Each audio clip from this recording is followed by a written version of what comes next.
Cette vérité étonnante sur les personnes noires dans la Bible qu'on vous cache. Vous avez été trompé pendant des siècles.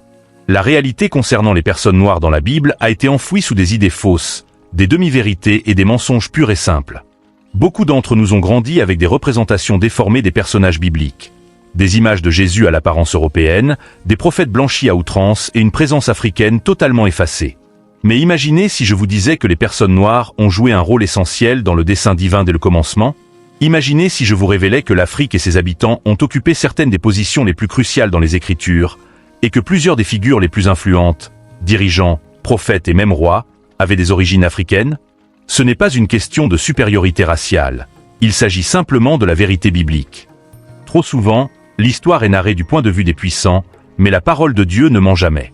Lorsque nous explorons vraiment les Écritures, nous découvrons un passé qui a été négligé, ignoré ou intentionnellement déformé. Êtes-vous prêt à découvrir la vérité? Décomposons cette fait percutant sur les personnes noires dans la Bible. Des faits qui remettront en question ce que vous croyez savoir, et surtout, qui démontreront que le plan de Dieu vous a toujours inclus. Mais avant de plonger dans le vif du sujet, permettez-moi d'ajouter ceci. Ce n'est pas une histoire de division, mais de révélation. Le corps du Christ est composé de toutes les nations, tribus et langues, et connaître notre héritage ne nous sépare pas. Au contraire, cela nous unit davantage. Alors, prenez votre Bible, ouvrez votre esprit et votre cœur, et embarquons dans cette exploration de vérité biblique profonde. Fait 1. Les premiers êtres humains étaient probablement noirs. Si vous avez déjà vu une illustration d'Adam et Ève dans une Bible pour enfants ou une peinture dans une ancienne église, vous avez sans doute aperçu deux individus à la peau claire se tenant dans un jardin paradisiaque. Mais arrêtons-nous un instant et posons-nous la question. Cela correspond-il vraiment à ce que dit la Bible? Revenons aux origines, en Genèse chapitre 2 verset 7. L'Éternel Dieu forma l'homme de la poussière de la terre, il souffla dans ses narines un souffle de vie et l'homme devint un être vivant. Réfléchissez-y. De quelle couleur est la poussière de la terre? Si vous avez déjà marché sur les sols d'Afrique ou du Moyen-Orient, vous remarquerez une chose essentielle. La terre est sombre, fertile et pleine de vitalité. Dieu aurait pu créer Adam à partir de n'importe quoi, mais il a choisi spécifiquement la poussière du sol. Une poussière non pas pâle, mais brune, rougeâtre et foncée en teinte. La science corrobore cela également. Des recherches génétiques remontent les origines de l'humanité moderne à l'Afrique, et même les historiens laïcs reconnaissent que les civilisations ont émergé là-bas. Plus nous fouillons, plus nous trouvons des preuves que les premiers humains étaient des personnes à la peau riche en mélanine. Et la Bible ne s'arrête pas là. L'un des premiers territoires mentionnés en Genèse 2 est Cush, le nom biblique pour l'Éthiopie. Les fleuves issus d'Éden sont liés à des régions qui font aujourd'hui partie de l'Afrique et du Moyen-Orient. Pourquoi cela compte-t-il?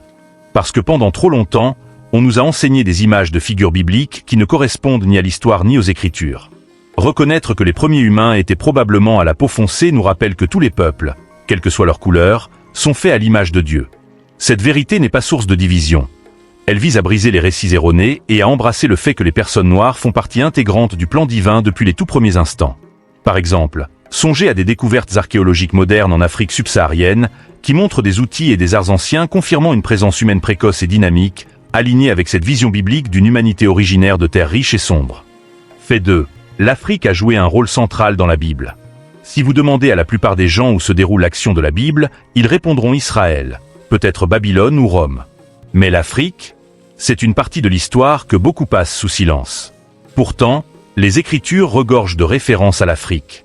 Commençons par les fils de Noé, Sem, Cham et Japheth, Genèse 10.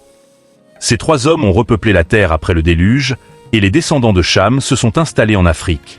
Ses fils incluaient Cush, Éthiopie, Mitsraïm, Égypte, Peus, Libye et Canaan. Voyez-vous, Cush, Mitsraïm et Peus, tous des nations africaines. Et quand on examine les événements majeurs de la Bible, l'Afrique est omniprésente.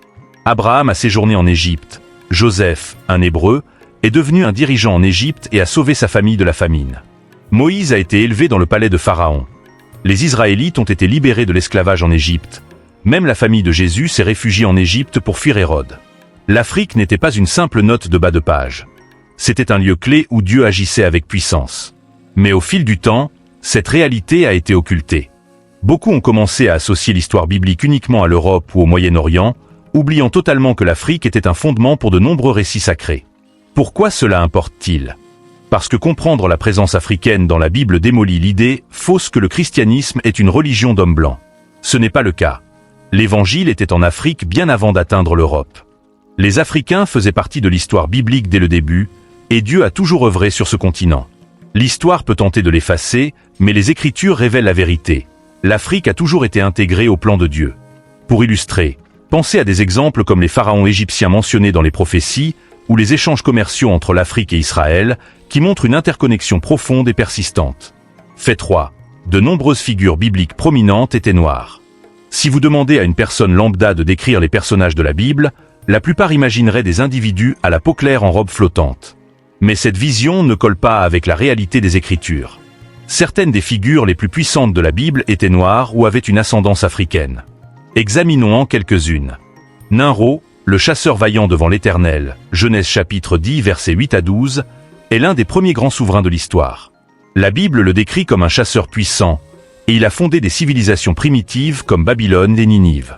Mais ce que beaucoup ignorent, c'est que Nimrod était le petit-fils de Cham, dont les descendants se sont établis en Afrique. Cela signifie que Nimrod avait des racines africaines. Son héritage prouve que les personnes noires étaient présentes aux origines de l'histoire mondiale, dirigeant des nations et bâtissant des empires. Pourtant, son héritage africain est rarement évoqué. L'épouse éthiopienne de Moïse offre un exemple clair de la question raciale dans la Bible, Nombre chapitre 12 verset 1.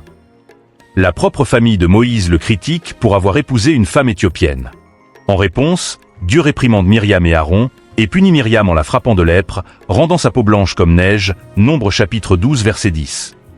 C'est un moment fort. Dieu lui-même s'oppose à la discrimination, montrant que juger quelqu'un sur sa race ou son ethnie va contre sa volonté.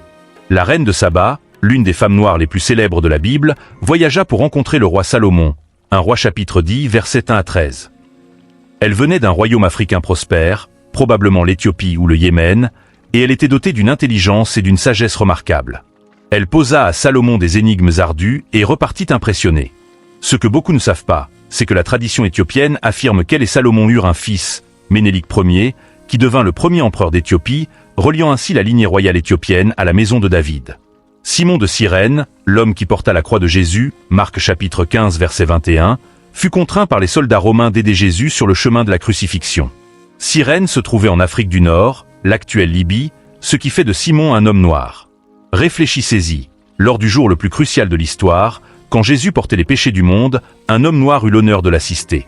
L'eunuque éthiopien, Actes chapitre 8 versets 26 à 40, lisait le livre d'Ésaïe dans son char quand Philippe, guidé par le Saint-Esprit, lui expliqua l'Évangile. L'Éthiopien crut en Jésus, fut baptisé sur le champ et rentra en Afrique comme l'un des premiers convertis chrétiens enregistrés. Cela signifie que le christianisme atteignit l'Afrique avant l'Europe. Pourquoi cela compte-t-il? Parce que ces figures ne sont pas secondaires. Ce sont des leaders, des souverains et des personnes d'une grande importance spirituelle. Leur présence dans la Bible nous rappelle que les personnes noires ont toujours fait partie de l'histoire de Dieu, bien avant l'esclavage, la colonisation ou les divisions raciales modernes. Ajoutez à cela des exemples similaires, comme les prophètes d'ascendance africaine mentionnés dans d'autres passages, qui renforcent cette inclusion divine. Fait 4. La malédiction de Cham est une interprétation erronée. L'un des plus grands mensonges propagés est l'idée fausse que les personnes noires étaient maudites dans la Bible. Cette croyance a servi à justifier l'esclavage et l'oppression, mais elle repose sur une lecture complètement déformée des Écritures. Examinons ce qui s'est réellement passé selon la Bible. En Genèse chapitre 9, versets 18 à 27, après le déluge, Noé planta une vigne, but trop de vin et s'endormit nu dans sa tente. Son fils Cham le vit et en informa ses frères. Sem et Japheth couvrirent respectueusement leur père sans regarder. À son réveil, Noé fut furieux, mais voici le point clé, maudit soit Canaan. Qu'il soit l'esclave des esclaves de ses frères. Genèse chapitre 9, verset 25. Avez-vous noté? Noé ne maudit pas Cham, mais Canaan, l'un des fils de Cham. Décomposons cela. Premièrement, les descendants de Canaan ne s'installèrent pas en Afrique. Ils vivaient au Moyen-Orient, dans l'actuel Israël, Liban et Syrie. Deuxièmement, la malédiction était spécifique à Canaan, pas à tous les descendants de Cham. Troisièmement, cette prophétie s'accomplit quand Israël conquit la terre de Canaan, non lors du commerce transatlantique d'esclaves. Comment ce mensonge a-t-il été utilisé contre les personnes noires? Pendant des siècles, les marchands d'esclaves et des théologiens racistes ont tordu ce récit pour affirmer que tous les Noirs étaient maudits pour l'esclavage. C'était un pur mensonge. Nulle part dans la Bible, il n'est dit que les personnes noires étaient maudites ou destinées à être serviteurs. Au contraire, la Bible condamne fermement l'oppression. Exode chapitre 21 verset 16 déclare « Celui qui enlève un homme et le vend, ou qui le retient chez lui après l'avoir enlevé, sera puni de mort. C'est une dénonciation directe de l'esclavage. L'idée que les personnes noires étaient prédestinées à la servitude n'est qu'une invention humaine pour manipuler les Écritures au profit du pouvoir et du contrôle. La vérité sur la justice de Dieu. Tout au long de l'histoire, des personnes malveillantes ont abusé de la Bible pour justifier leurs actes odieux, mais la parole de Dieu est claire. Tous les humains sont faits à son image. Actes chapitre 17, verset 26 affirme « Il a fait naître d'un seul homme tout le genre humain pour qu'il habite sur toute la surface de la terre. » Il n'y a pas de race inférieure aux yeux de Dieu. Le mythe de la malédiction de Cham est un autre exemple de comment les humains ont déformé les Écritures pour leurs intérêts. Pourquoi cela importe-t-il? Parce qu'en nous libérant de ces enseignements faux, nous récupérons la vérité. Les personnes noires ne sont pas maudites. Nous sommes choisis, appelés et créés à l'image de Dieu, tout comme quiconque. Pour approfondir, considérez des cas similaires de malentendus bibliques, comme ceux utilisés pour justifier d'autres formes d'injustice, qui montrent comment la vérité divine triomphe toujours des manipulations humaines. Fait 5. La Bible a prophétisé les luttes des personnes noires. L'une des aspects les plus puissants de la Bible est qu'elle ne se contente pas de relater l'histoire du peuple de Dieu. Elle prédit aussi leur avenir. De nombreux croyants ont observé que certaines prophéties sur la souffrance, la captivité et l'oppression semblent refléter les épreuves historiques des personnes noires. Serait-il possible que les Écritures aient parlé des difficultés que les Noirs affronteraient bien avant qu'elles ne surviennent? Examinons les passages. Deutéronome 28 présente deux voies pour les Israélites. Des bénédictions pour l'obéissance et des malédictions pour la désobéissance. Un verset saisissant est Deutéronome chapitre 28 verset 68. L'Éternel te ramènera sur des navires en Égypte, par un chemin dont je t'avais dit. Tu ne le reverras plus. Là, vous vous offrirez vous-même à vos ennemis comme esclaves et comme servantes, et il n'y aura personne pour vous acheter. Décomposons. Être emmené en navire évoque fortement le commerce transatlantique d'esclaves. Être vendu comme esclaves, les personnes noires ont subi des siècles de servitude forcée. Personne pour vous acheter pourrait renvoyer à la persistance de l'oppression et de la discrimination même après l'esclavage. De nombreux érudits débattent si ce passage vise directement le commerce transatlantique, mais une chose est sûre. Les luttes décrites dans ce chapitre ressemblent étrangement à ce que les personnes noires ont enduré à travers l'histoire, des chaînes de l'esclavage aux injustices systémiques. Avertissement biblique sur l'oppression, Dieu met en garde son peuple à maintes reprises contre l'oppression et les mauvais traitements. La Bible nous dit que l'injustice surviendra, mais elle promet aussi que Dieu rendra justice. Psaume 103 verset 6, L'Éternel fait droit aux opprimés et rend justice à tous ceux qui sont foulés aux pieds. Proverbe chapitre 22 verset 16, Celui qui opprime le pauvre pour s'enrichir viendra lui-même à la pauvreté. Ésaïe chapitre 1 verset 17, Apprenez à faire le bien, recherchez la justice, protégez l'opprimé. Peu importe l'ampleur des injustices subies par les personnes noires, la Bible affirme que Dieu n'est pas aveugle à la souffrance. Il voit, il entend, et il agira en son temps parfait. De la souffrance à la rédemption. Les épreuves des personnes noires, de l'esclavage à la ségrégation, du colonialisme au racisme, sont douloureuses et incontestables. Mais la Bible nous rappelle que la souffrance n'est pas la fin de l'histoire. Dans l'Exode, Dieu délivra les Israélites d'Égypte. Dans le livre des Juges, il sauva à plusieurs reprises son peuple de l'oppression. Dans le Nouveau Testament, Jésus vint libérer les captifs. Dieu est un Dieu de justice, et aucune oppression ne dure éternellement. Les luttes des personnes noires ont été vues par Dieu, et son plan est toujours de apporter délivrance, restauration et guérison. Pour élargir, songez à des prophéties similaires dans Joël ou Amos, qui parlent de restauration après l'exil, offrant un espoir parallèle pour les communautés opprimées aujourd'hui. Fait 6. Le plan de Dieu pour toutes les nations inclut les personnes noires. L'un des plus grands mensonges est que le christianisme est une religion d'hommes blancs.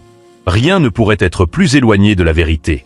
Les personnes noires font partie du plan de Dieu depuis les origines, et la Bible affirme clairement que son royaume est pour tous les peuples. Actes chapitre 17, verset 26. Il a fait naître d'un seul homme tout le genre humain pour qu'il habite sur toute la surface de la terre. Ce verset est puissant car il nous rappelle que, peu importe nos origines, nous sommes tous liés. Il n'y a pas de race supérieure ou inférieure, seulement la création de Dieu. Le rôle des personnes noires dans l'Église primitive. Beaucoup ignorent que certaines des premières églises chrétiennes étaient en Afrique. Actes chapitre 13, verset 1 mentionne Siméon, appelé Niger, ce qui signifie noir, l'un des prophètes et enseignants de l'Église primitive. L'Église d'Alexandrie en Égypte fut l'un des centres chrétiens les plus influents au monde. Augustin d'Hippone, l'un des pères de l'Église les plus célèbres, était un Africain dont les écrits ont modelé la théologie chrétienne pendant des siècles. L'idée que le christianisme a été imposé aux Noirs par la colonisation est fausse. En réalité, l'Afrique fut l'un des premiers endroits à recevoir l'Évangile, et les personnes noires font partie de la foi depuis ses débuts. La diversité du ciel. L'une des images les plus belles de la Bible se trouve en Apocalypse chapitre 7 verset 9. Après cela, je regardai, et voici, il y avait une grande foule, que personne ne pouvait compter, de toute nation, de toute tribu, de tout peuple et de toute langue. Ils se tenaient devant le trône et devant l'agneau. Le ciel n'est pas réservé à une race ou un groupe. C'est un lieu où chaque nation et chaque couleur de peau adoreront Dieu ensemble. Pourquoi cela compte-t-il? Parce que cela nous rappelle que les personnes noires ne sont pas une idée de dernière minute dans le royaume de Dieu. Nous étions destinés à en faire partie. Si vous avez déjà senti que le christianisme ne vous incluait pas, ou si on vous a dit que votre foi est empruntée, sachez ceci. Vous faites partie du dessein divin de Dieu, et rien ne peut changer cela. Pensez à des exemples modernes, comme les églises africaines dynamiques qui influencent le christianisme mondial aujourd'hui, continuant cet héritage ancien. Fait 7. Les personnes noires ont un héritage divin et un but. S'il y a une chose à retenir de tout cela, c'est ceci, vous n'êtes pas une erreur. Vous n'êtes pas oublié. Vous faites partie du plan divin de Dieu. Trop souvent, l'histoire noire est racontée uniquement à travers le prisme des luttes, esclavage, oppression, souffrance. Mais la vérité est que les personnes noires ont toujours été impliquées dans quelque chose de plus grand. Dès le début, Dieu a assigné un but divin aux personnes noires, et ce but se déploie encore aujourd'hui. Un riche héritage spirituel. Nous avons vu que l'Afrique jouait un rôle central dans la Bible et que de nombreuses figures bibliques étaient noires. Mais ce qui est encore plus impressionnant, c'est comment Dieu a utilisé les personnes noires pour façonner la foi. Les chrétiens éthiopiens furent parmi les premiers à suivre Jésus. L'Église africaine a produit des penseurs chrétiens exceptionnels comme Augustin. Les croyants noirs à travers l'histoire ont tenu ferme dans leur foi, même face à la persécution. Le christianisme n'est pas seulement une partie de l'histoire noire. L'histoire noire est une partie du christianisme. L'appel de Dieu pour les personnes noires aujourd'hui. L'histoire ne s'arrête pas à la Bible. Dieu utilise encore les personnes noires pour accomplir des merveilles dans son royaume. Des missionnaires noirs propagent l'évangile à travers le monde, des pasteurs et leaders noirs transforment des communautés. Des chrétiens noirs adorent, prient et restent solides dans la foi, tout comme les croyants des Écritures. Peu importe ce que dit le monde, votre héritage est fait de force, de foi et de but. Vous êtes choisis. Le monde peut essayer de vous définir par votre race, nationalité ou passé, mais Dieu vous définit par son appel. 1 Pierre chapitre 2 verset 9 déclare « Vous êtes une race élue, un sacerdoce royal, une nation sainte, un peuple acquis, afin que vous annonciez les vertus de celui qui vous a appelé des ténèbres à son admirable lumière. » Cela signifie que vous n'êtes pas oublié, pas maudit, pas inférieur à quiconque. Vous êtes choisis, et peu importe les épreuves affrontées, peu importe ce que dit l'histoire, le plan de Dieu pour vous est plus grand. Pour étendre cela, considérez des figures historiques comme les martyrs chrétiens africains ou des leaders modernes inspirés par cet héritage, qui montrent que ce but divin persiste et s'amplifie. Conclusion, marchez dans votre identité divine.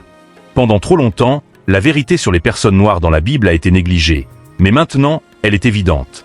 Le plan de Dieu vous a toujours inclus. Ce n'est pas seulement une question d'histoire, c'est une question d'identité. Quand vous comprenez qui vous êtes aux yeux de Dieu, aucun mensonge, aucune oppression, aucune fausse doctrine ne peut vous ébranler. Vous n'êtes pas une réflexion après coup, vous n'êtes pas oublié. Vous êtes choisi, appelé et créé pour un but. Dieu ne commet jamais d'erreur. Tout ce qu'il fait est intentionnel. Les luttes du passé ne vous définissent pas. Dieu le fait. Il a placé en vous une grandeur, et il continue d'écrire votre histoire. Alors, maintenant, la question est, que ferez-vous de cette vérité? Allez-vous laisser le monde vous dicter qui vous êtes, ou allez-vous vous ancrer fermement dans ce que Dieu dit de vous? Allez-vous garder le silence, ou allez-vous partager cette révélation avec les autres autour de vous? Votre famille, vos amis, votre communauté? Il est temps de marcher dans votre identité divine. Avancez avec audace. Lisez quotidiennement les Écritures pour approfondir ces faits, discutez à propos lors de réunions d'études bibliques pour inspirer les autres, et vivez avec intention en appliquant ces vérités dans votre quotidien. Parlez de cette vérité sans peur, car elle libère et unit. Vivez avec un but clair, en sachant que le plan de Dieu pour vous dépasse tout ce que le monde pourrait imaginer. Commencez aujourd'hui, ouvrez votre Bible, méditez sur un fait de cette liste, et partagez-le sur les réseaux sociaux ou avec un proche pour propager cette révélation virale. Votre héritage divin attend d'être embrassé. Agissez maintenant pour le revendiquer pleinement.